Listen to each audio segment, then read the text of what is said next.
Hiya, I'm Jasper, and welcome to your video review for The Human Spider. No, that's terrible. I know. The Amazing Spider-Man! Alright, this version's just called Spider-Man, but you get the reference. Anywho, as always, I'm going to give you the good, the bad, and the furry. To start off the furry, stay with me here. There's a small, nearly infinitesimal chance of a possibility that maybe there might be a spider in this movie. I know, it's crazy. I don't want to spoil things for you too much, but there might be a spider in this movie. Alright, moving on to the good and bad. So this is the Sam Raimi version of Spider-Man.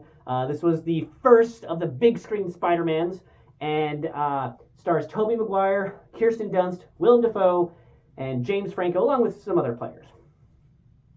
I thoroughly enjoyed this movie when I first saw it, and I thoroughly enjoyed it this time.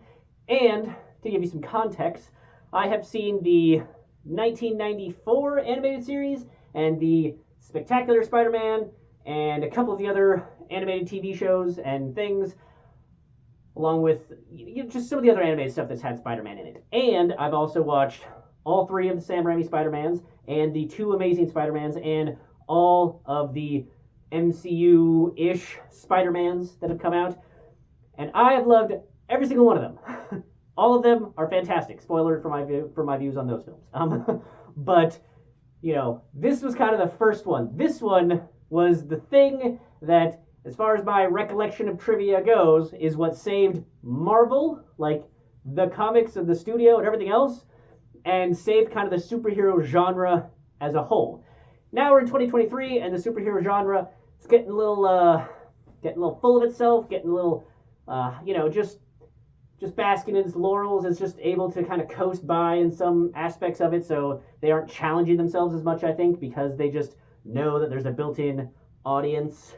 So I appreciate that this movie was the thing that started just a renaissance of amazing superhero films.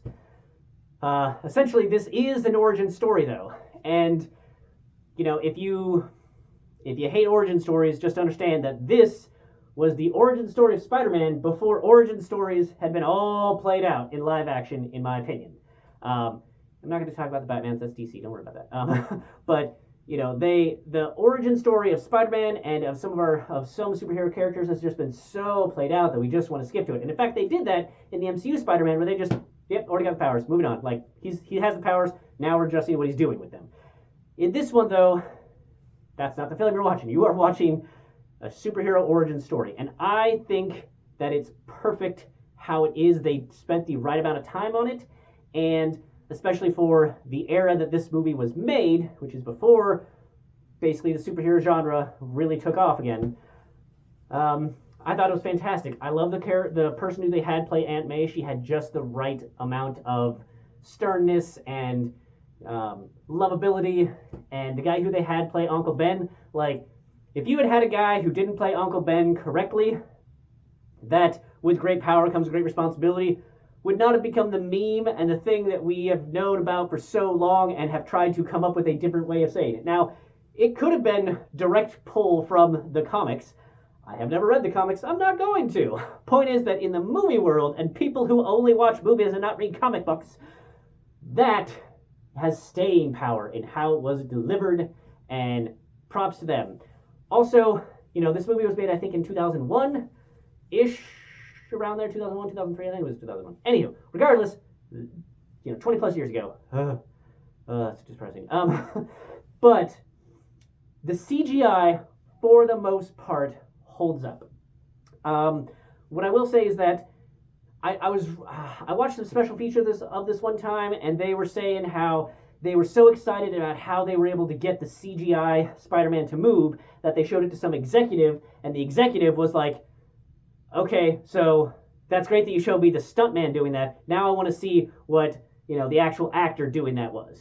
And they were like, we got him. Because, like, yeah, like, the thing is, the first time I watched this film, I didn't think that, especially when he's in his, like, initial outfit, I never bought that as not a CGI thing. I'm glad that the executive thought that it was a stunt double, but in no world did I ever believe that it was not a CGI thing.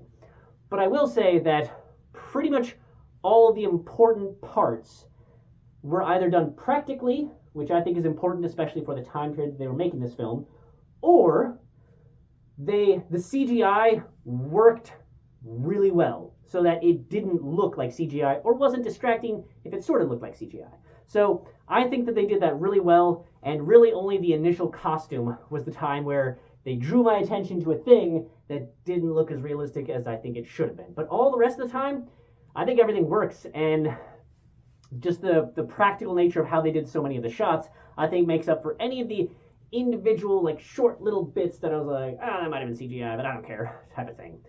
And Kirsten Dunst plays a fantastic Mary Jane, and, I thought that she did really good with what she had of it, but I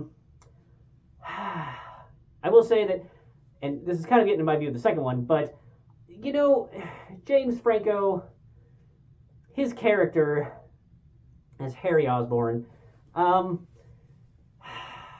bro, if you are supposedly best friends with some person in high school, like you're in high school, they're in high school, you're supposedly best friends, and you know and you see that your best friend is head over heels in love with this chick who, you've been in love with since the 4th grade, or, he's been in love with her since the 4th grade, and you've known it, and they've known it, and everyone's known it, and then you go and ask her out anyway, and you make the move on her, both at the initial opening science exhibit thing, and just later on, once y'all graduate, I guess at least he probably waited until after they graduated, but bro, how are you still being friends with this person and trying to keep that shit a secret? That's not what a friend does. If you want to go after her, there is a code, man. You got to ask permission or understand that you are going to ruin your friendship with the person who's not making that move.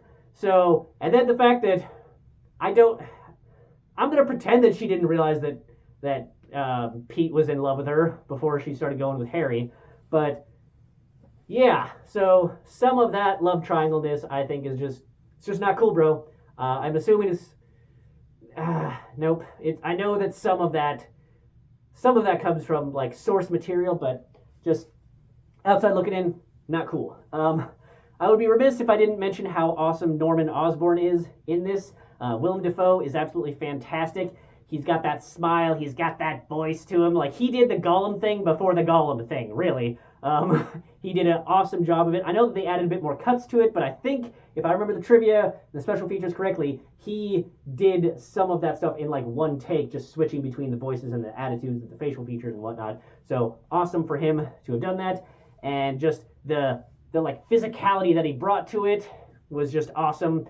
I loved all of that. And just a fantastic time.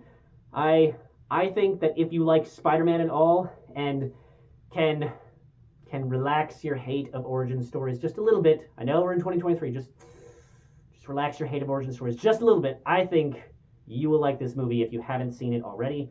I think it holds up, and I think it's a fun time.